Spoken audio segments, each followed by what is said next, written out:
તત્વો છે એ આપવાની જરૂર પડશે નહીં। હવે મગફળીમાં કેલ્શિયમ ખૂબ મહત્વનું છે, લગભગ કોઈ દી કોઈ આપતું નથી। કેલ્શિયમનું કામ શું? દાખલા તરીકે નાઇટ્રોજનનું કામ છોડને લીલો કરવો અને વૃદ્ધિ કરવી। ફોસ્ફરસ એટલે કે ડીએપીમાં જે આવે 46% કે સિંગલ સુપર ફોસ્ફેટમાં ફોસ્ફરસ આવે, એનું કામ શું? તો કે મૂળનો વિકાસ, ફૂલ વધારવા, એટલે આ બધામાં એ છે ફોસ્ફરસ કામ આપે। પોટાશ છે તો કે કોઈ પણ પાકને છે એ રંગ, રૂપ, કલર અને પ્રોડક્શન એટલે કે બીજનું સંખ્યા વધારે। મગફળીમાં પોટાશ આપેલો હોય તો વજનદાર થાય દાખલા તરીકે, બરોબર? એમ કેલ્શિયમ જો મગફળીમાં ન હોય તો દાણો તમારો પોપટો છે ને આખો ભરાય જ નહીં।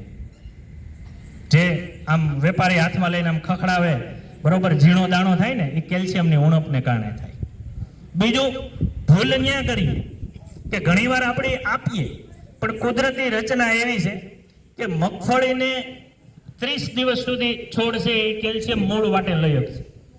30 દિવસ પછી એ જ છોડ મૂળથી કેલ્શિયમ લઈ શકતો નથી, એટલે તમારે ઉપરથી સ્પ્રે કરવો પડે। આમાં જો કોઈ ભૂલ ખાય તો જ્ઞાન નહીં હોય તો તમે કદાચ 30 દિવસ પછી એને કેલ્શિયમ જમીનમાં આપશો નહીં, એટલું કામ કરે।